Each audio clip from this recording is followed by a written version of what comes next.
ጁን 6 የዕለቱ መልእክት ርዕስ ጽናት። ዮሴፍ ለባርነት ተሸጠ። እግሮቹም በእግር ብረት ደከሙ፣ እርሱም በብረት ውስጥ ገባ። መዝሙረ ዳዊት ምዕራፍ 105 ከቁጥር 17 እስከ 18። የትኛውም የራእይ መስመር ያለምንም አይነት ተግዳሮት ወደ ፍጻሜ ደርሶ አያውቅም። ለምን በማለት ብንጠይቅ ሁሉም ሰው ለራእዩ እኩል ምልከታ ስለሌለውና ስለማይኖረው ነው። ከዚህ የተነሳ ራእዩንና ባለራእዩን መናቅ፣ መግፋት፣ አለመቀበልና የመሳሰሉት ግብረ መልሶች ይከሰታሉ። የዮሴፍ ሕይወትና ራእይ በብዙ ተግዳሮት ውስጥ አልፏል። መጠላት፣ መተቸት፣ መሸጥ፣ ከሚወደው አባቱ መለየት፣ ሞቷል መባል፣ ከአገር መሰደድ፣ ስም መጥፋት፣ እስር ቤት መግባትና በእግር ብረት መታሰር አጋጥመውታል። ይህ ሁሉ የደረሰበት ክፉ ሰው ሆኖ አልነበረም። ዮሴፍ በዚህ ሁሉ መከራ ወቅት የዓላማ ጽናትን ገንብቶ ነበር። ለዚህም ነው ቃሉ እንዲህ የሚለን፣ ዮሴፍ ትንሹ የፍሬ ዛፍ ነው፣ በምንጭ አጠገብ የሚያፈራ የፍሬ ዛፍ። አረጎቹ በቅጥር ላይ ያድጋሉ።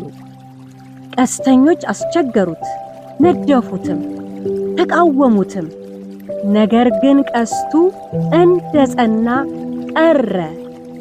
ዘፍጥረት ምዕራፍ 49 ከቁጥር 22 እስከ 24።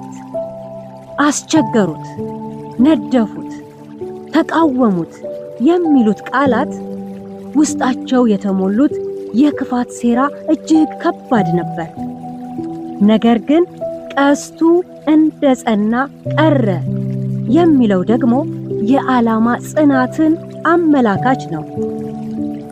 ዛሬም የሰዎችን ራእይ ከመደገፍ ይልቅ ከህልሞቹ መካከል እስቲ የሚሆነውን እናያለን በሚል በክፉ ልብ ተነሳስተው ለወንድማቸው እንቅፋትን የሚያስቀምጡ ብዙዎች ናቸው። እነዚህ ሰዎች ያልገባቸው ነገር ቢኖር እውነተኛ ራእይ መሰናክሎችን ሁሉ አልፎ ግብ ላይ መድረስ እንደሚችል ነው። ይህ ቢገባቸው ኖሮ ደጋፊዎች እንጂ አደናቃፊዎች አይሆኑም ነበር።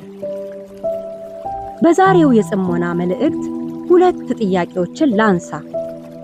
የመጀመሪያው ሰዎች ራእያቸውን መጥተው ሲነግሩን የሚሰማን ስሜት ምን ይመስላል? እንደ ዮሴፍ ወንድሞች እንበሳጫለን? ተበለጥን የሚል ስሜት ይሰማናል? እንገፋለን ወይስ እንደግፋለን? ራሳችንን በአሉታዊ መንገድ ላይ ቆመን ካገኘነው ንስሐ እንግባ።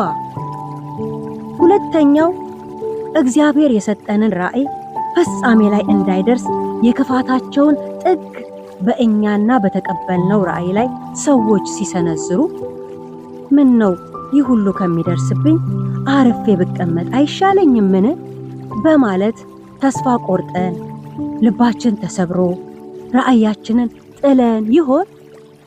በዚህ ጉዳት ውስጥ ያለን ከሆነ የጣልነውን ራእይ ከእንደገና እናንሳ፣ የዓላማ ጽናትንም እንገንባ። የተቀበልነው ራእይ ከደረሰብን መከራ ይልቅ አሸናፊ ነውና ያሻግራል። ጽናት